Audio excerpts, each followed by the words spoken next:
Kita lanjut bahas PTTH Dunia Para Dewa episode 68. Oke lah, nggak usah banyak meng kita langsung masuk aja ke pembahasan.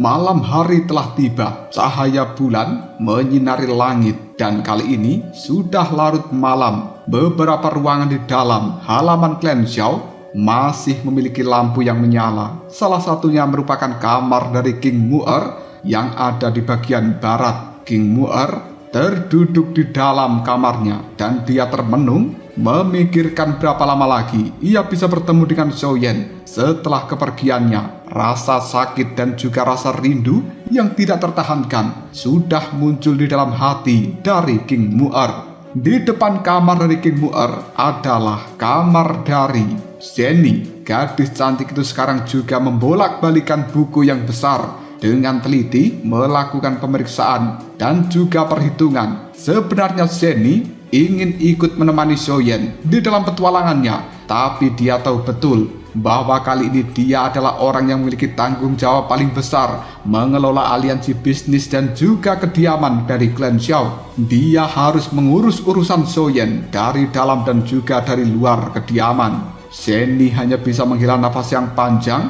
dan dia terus memeriksa buku besar itu. Pandangan matanya berkaca-kaca. Keengganan juga telah muncul di dalam hatinya untuk berpisah dengan Zhou Yan. Selain kamar dari King Mu'er dan juga kamar dari Zhenny, kamar Zhou Yan yang berada di bagian timur kali ini juga masih menyala. Zhou Yan duduk bersila di tempat tidurnya dan dia juga memegang sebuah peta dari lumut Ling Yin, mempelajarinya dengan seksama. Waktu pun terus berlalu. Pagi hari pun telah tiba dan kali ini Zhou Yan bersama dengan anggota timnya telah pergi lebih awal dan diam-diam meninggalkan kota Juqi menggunakan lubang cacing. Xiao Yan, Le Shaolong, Xiao Zhan, Nan Orming, Peng Bao dan juga bayangan ungu, sebuah kelompok beranggotakan 6 orang, mengikuti peta di tangan Zhou Yan dan mereka terbang dengan cepat di dalam ruang dimensi. Ini adalah misi pertama dari anggota kelompok dari Zhou Yan untuk bisa memburu harta karun, yaitu lumut Ling Yin.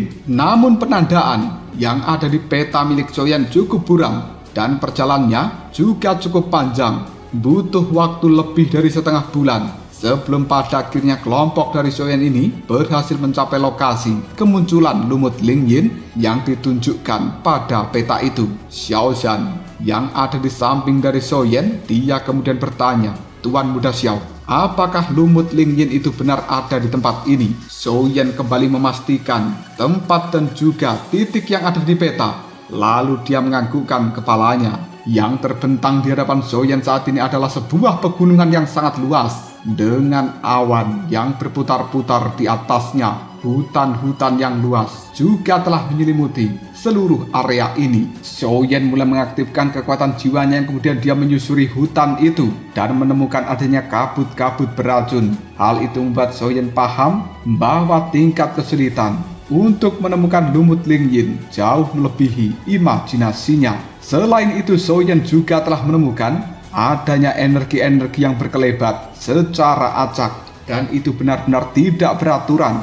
membuat Zhou Yan dan juga yang lainnya hanya bisa mengerutkan kening. Lalu mereka mengatakan itu sebenarnya adalah energi dari turbulensi spasial. Apabila seseorang terkena energi dari turbulensi spasial, maka mereka mungkin akan diteleportasi ke sebuah tempat yang tidak diketahui, dan ini adalah sebuah bahaya yang sangat tersembunyi. Kelompok dari Zhou Yan pada akhirnya segera turun dari udara, menatap kabut beracun berwarna hijau dan juga kekuatan turbulensi spasial yang terus berubah-ubah. Hal itu membuat mereka tidak berani dengan gegabah maju di dalam tempat ini. Nan Erming merupakan orang yang paling berpengalaman tentang adanya kekuatan racun. Hal ini membuat dia segera mengatakan, "Aku pernah mendengar sedikit tentang lembah yang berada di dalam pegunungan ini. Jika tebakanku benar, itu adalah lembah Guizhou dan luasnya masih belum dijelajahi hingga hari ini. Pegunungan yang mengelilingi lembah Guizhou membentang ribuan li, terhubung dengan lautan badai hamparan luas, tempat angin dan juga awan yang suram itu muncul. Di dalam lembah Guisu ada lapisan kabut beracun gelap dan sering meresap. Dodi biasa akan langsung binasa setelah menghirup kabut beracun hanya setelah satu langkah saja. Lebih jauh lagi, berbagai tumbuhan dan juga serangga berkembang biak di dalam tempat itu. Sedikit kecerobohan dalam menyentuh tanaman atau serangga beracun bisa menyebabkan kulit dan juga daging membusuk. Nasib yang lebih buruk daripada kematian. Dan konon, jauh di dalam lembah Guisu, banyak binatang iblis tingkat tinggi yang telah berkumpul, membuatnya sangat merepotkan. Sekarang tampaknya, selain semua ini, ada juga turbulensi spasial yang tidak terduga dan juga menakutkan. Tidak heran jika tempat ini belum pernah dijelajahi secara menyeluruh. Mendengarkan penjelasan dari Nan Erming membuat kelompok dari Xiaoyan hanya bisa mengerutkan kening mereka. Tidak disangka bahwa tempat ini sangatlah berbahaya. Dan kemudian kelompok dari Xiaoyan menyimpulkan secara kasar bahwa kemungkinan lumut Lingyin itu berada di dalam lembah Guisu. Namun lokasi pastinya tidak diketahui. Dengan Xiaoyan yang memimpin tim ini, semua pandangan matanya tertuju pada Xiaoyan dan menunggu keputusan apa yang akan dibuat oleh Xiaoyan.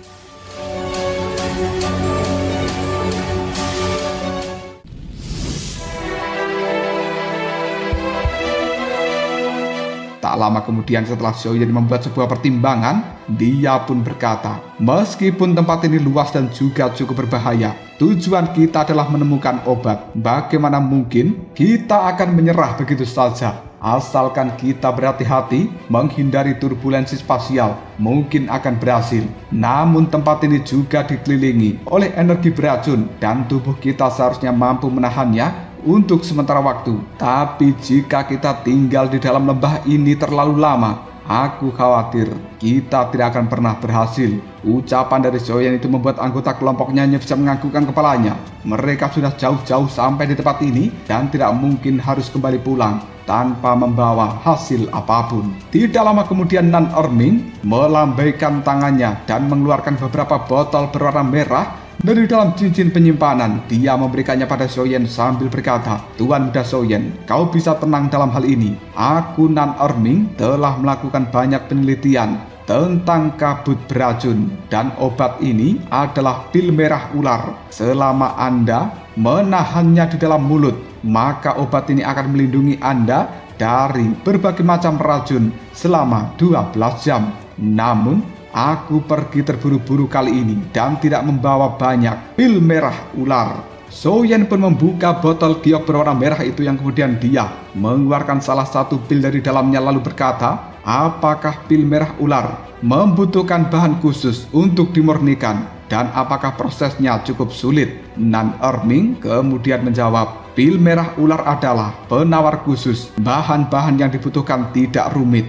jadi tidak membutuhkan banyak usaha dan bahan-bahan lain bisa dipetik dari pegunungan tempat ini. Tapi salah satu bahannya yang bernama rumput merah ular itu adalah sesuatu yang tumbuh di tempat yang sangat panas dan justru bertentangan dengan aura dingin yang ada di dalam hutan ini. Aku khawatir kita tidak bisa menemukannya. Mendengarkan hal seperti itu, Xiaoyan hanya bisa pasrah dan kemudian dia mulai membagikan pil yang diberikan oleh Nan Erming. Kalian semuanya ambil satu dan mari kita masuk ke dalam lembah untuk memeriksa situasinya. Hati-hati begitu kita berada di dalam sana. Terlepas dari apakah kita menemukan lumut Lingyin atau tidak, kita harus bisa keluar dari lembah Guisu dalam kurun waktu 3 hari. Mendengarkan perintah dari Xiaoyan membuat Le Shaolong dan juga kelompok yang lainnya pun menganggukkan kepalanya. Detik berikutnya mereka mulai meminum pil merah ular dan memasuki lembah Guisu bersama-sama. Kabut beracun berwarna hijau yang berada di dalam tempat itu langsung menyambut kelompok dari Xiaoyan. Setelah memasuki lembah ini, secara otomatis kelompok dari Xiaoyan langsung membentuk sebuah formasi pertahanan. Xiao Zhan Dia cukup terampil dalam hal bertahan, maka dari itu posisinya berada di paling depan untuk memimpin. Le Shaolong adalah orang yang sangat berhati-hati. Dia tetap berada di bagian paling belakang untuk mengamati situasi dan kemudian juga mengkoordinasikan tentang apa yang dia dapatkan dari belakang ke depan. Bayangan ungu yang dikenal dengan kecepatannya dan juga ketajamannya, dia menjaga bagian kiri. Sementara Nan Erming dengan kekuatan racun yang cukup menakutkan, dia menjaga bagian kanan untuk mencegah keadaan yang tidak terduga. Dan yang ada di bagian tengah adalah Feng Bao dan juga Xiaoyan. Xiaoyan adalah orang yang membutuhkan perlindungan khusus karena kekuatannya adalah yang paling lemah. Namun dia adalah pemimpin dari tim ini, dan Feng Bao dengan kultivasinya yang berfokus pada teknik serangan tingkat tinggi dan juga pertahanan ringan secara alami adalah orang yang paling tepat untuk menjaga di sisi Xiaoyan. Lembah Guizhou keadaannya cukup sunyi dan senyap, kabut tebal tersebar di mana-mana. Hal itu membuat pandangan mata dari kelompok Xiaoyan menjadi kabur dan buram. Saking tebalnya kabut beracun di dalam hutan ini, sampai-sampai cahaya matahari tidak mampu menembusnya. Xiaoyan kemudian mulai mengaktifkan kekuatan jiwanya, dan dia telah mampu menemukan adanya bayangan di balik pohon besar yang ada di bagian depan sana. Hal itu membuat Xiaoyan langsung berkata semuanya, "Hati-hatilah." Mendengarkan kata-kata seperti ini, anggota kelompok Xiaoyan langsung menoleh padanya, yang kemudian mereka melihat ke arah depan sana, menemukan seekor ular merah yang melingkar di rerumputan dari balik pohon sambil menjulurkan lidah merahnya. Nan Erming kemudian berkata, itu sebenarnya adalah ular batu darah, binatang iblis yang setara dengan bintang 5 Dodi. Seharusnya dia membawa racun yang cukup kuat dan cukup umum di tempat-tempat yang dingin serta lembab ini. Aku tidak menyangka bahwa makhluk itu akan muncul di pinggiran dari lembah Guizhou. Semua orang pun yang merupakan kelompok dari Xiaoyan langsung khawatir ini baru bagian pinggir. Namun binatang iblis yang mencegat mereka sudah berada di bintang 5 Dodi. Bagaimana dengan bagian terdalam?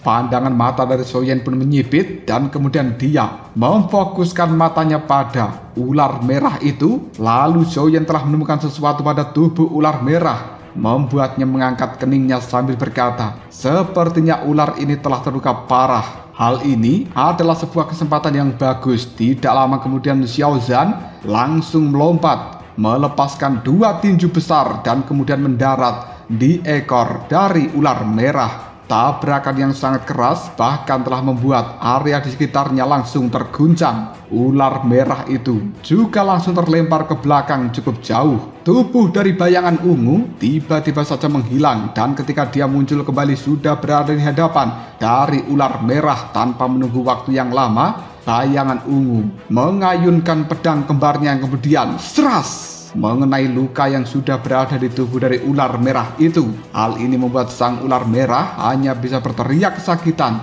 Selanjutnya Nan Erming bergerak dengan sangat cepat. Dia mengeluarkan energi berwarna hijau yang sangat beracun dan kemudian dimasukkan ke dalam luka dari ular merah itu. Dengan cepat energi beracun berwarna hijau ini langsung menyebar menyelimuti seluruh tubuh dari ular merah. Setelah beberapa saat, ular merah yang meraung-raung kesakitan, kini ekornya tampak lemas dan akhirnya boom, ular itu pun terjatuh. Dia telah tewas. Xiaoyan ketika menyaksikan adegan ini, dia cukup puas dengan kombinasi serangan dari anggota kelompoknya. Xiaoyan kemudian mendekati ular merah dan dia mengambil kristal merah yang merupakan inti iblisnya. Dan detik berikutnya Xiaoyan tidak sengaja telah menemukan sehelai rumput kecil yang memiliki daun 3 warna. Hal ini membuat Xiaoyan kemudian berseru, itu sebenarnya adalah rumput jimat merah yang merupakan bahan obat tingkat ke-6. Barulah pada saat ini anggota kelompok dari Xiaoyan mengerti kenapa binatang iblis yang setara dengan bintang 5 Dodi telah muncul di bagian pinggiran seperti ini. Dan bahkan dia juga terluka parah untuk mempertahankan posisinya. Semua itu adalah demi melindungi rumput jimat merah ini. Setelah menyelesaikan urusan dengan ular merah, pada akhirnya kelompok dari Soyen kembali menjelajahi lembah Guisu yang memiliki hutan berkabut racun. Setelah beberapa saat, tampaknya malam hari akan segera tiba. Kelompok Soyen kali ini beristirahat di bawah pohon yang besar. Waktu pun terus berlalu dalam sekejap mata. Sudah 3 hari, Soyen dan juga anggota kelompoknya mencari keberadaan dari lumut Lingyin di dalam lembah Guisu. Bahkan mereka telah melakukan perjalanan siang dan malam. Hingga detik ini masih tidak menemukan tanda-tanda keberadaan dari lumut Lingyin itu. Sementara persediaan dari pil merah ular yang diberikan oleh Nan Erming juga sudah hampir habis. Soyen kemudian melihat pada anggota kelompoknya. Dia telah menemukan kelelahan di setiap wajah dari orang-orang ini. Soyen hanya bisa menggelengkan kepalanya tanpa daya. Yang kemudian dia berkata, "Mari kita kembali dulu. Nan Erming akan membuat pil merah ular sebanyak mungkin. Jika dia menemui kesulitan, dia bisa langsung menemui Zhenny. Sementara aku dan juga yang lain akan mencari seseorang yang memiliki peta dari tempat ini. Kuharap mereka bisa menunjukkan jalannya. Jika tidak, kita yang terus berkeliaran secara acak seperti ini, seolah-olah hanya mencari jarum di tumpukan jerami." Karena Soyen tidak mampu menanggung akibatnya, maka dia dengan tegas membuat keputusan ini. Soyen segera mengambil langkah untuk mundur, yang kemudian Soyen dengan cepat terbang untuk menghindari jangkauan dari kabut beracun ke udara. Hal itu langsung diikuti oleh Le Shaolong, Xiao Zhan, dan juga yang lainnya. Soyen bersama dengan anggota kelompoknya, mereka terbang dengan cepat meninggalkan lembah Guisu ini. Berbeda dengan semangat ketika mereka datang pertama kali. Kali ini mereka hanya bisa kembali dengan raut wajah yang muram karena tidak berhasil mendapatkan lumut Lingyin atau jamur hitam. Setelah melakukan perjalanan yang cukup panjang, pada akhirnya kelompok dari Soyen telah kembali ke dalam kota Juki dalam kurun waktu 10 hari.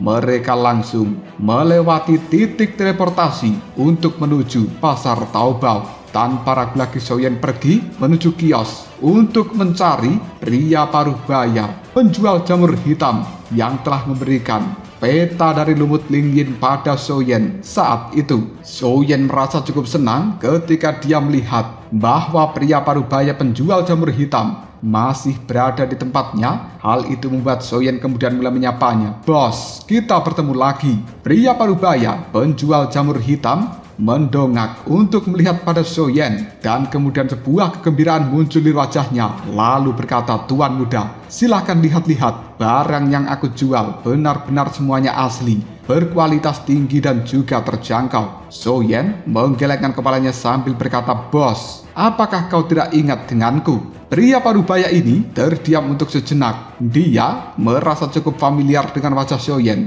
tapi tidak bisa mengingat tentang bocah ini. Lalu pria parubaya itu berkata, "Tuan muda, Anda sungguh tampan dan juga sangat luar biasa." Soyen hanya bisa menggelengkan kepalanya, yang kemudian dia segera mengatakan, "Bukan itu yang kumaksud. Dulu aku pernah membeli barang di tempatmu ini yang kau sebut sebagai jamur hitam, dan aku datang bersama dengan nona muda Zhenny. Kau juga telah memberikanku sebuah peta yang menunjukkan di mana kau mendapatkan jamur hitam itu. Bagaimana? Apakah sekarang kau sudah ingat?"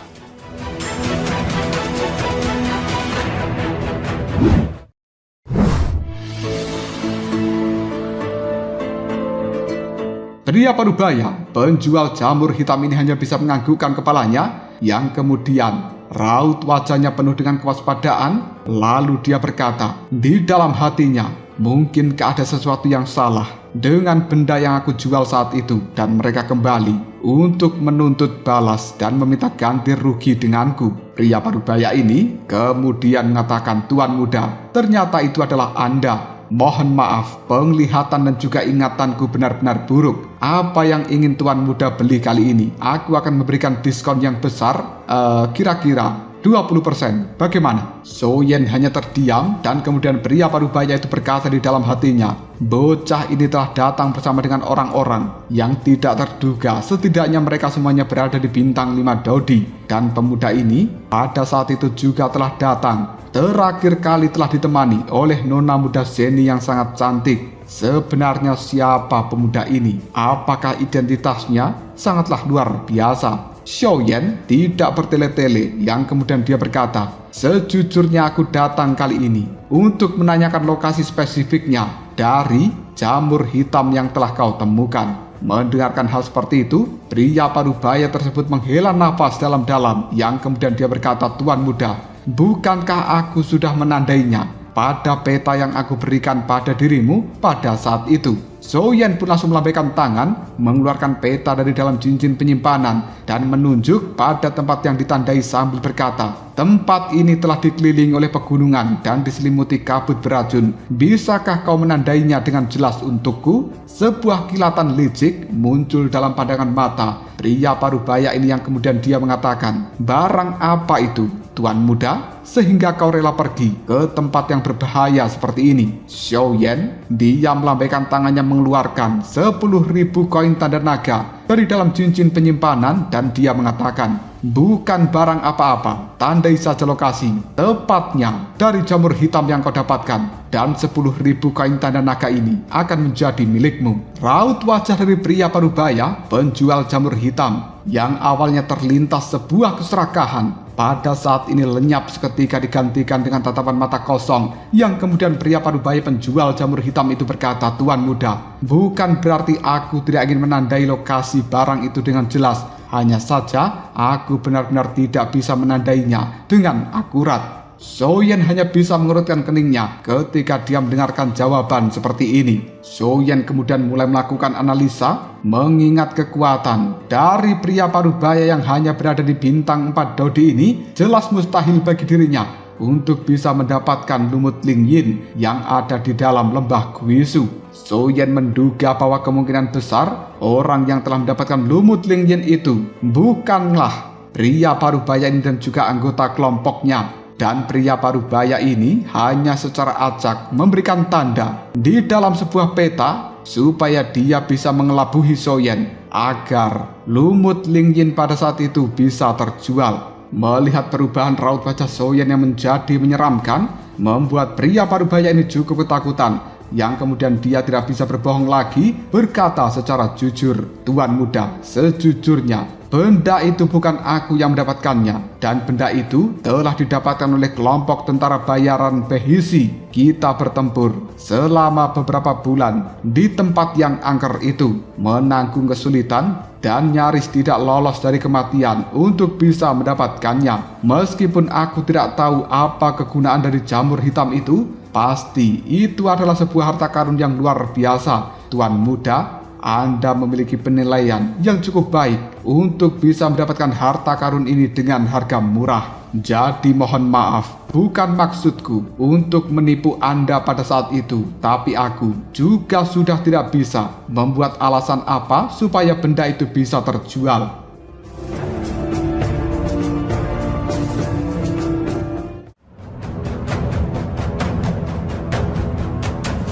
Lalu apakah yang akan terjadi selanjutnya? Mungkinkah Soyen akan segera meninggalkan tempat ini dan bertemu dengan tentara bayaran Behisi untuk menanyakan lokasi tepatnya dari lumut Ling Yin? Jika kalian penasaran, tunggu aja jawabannya di next video.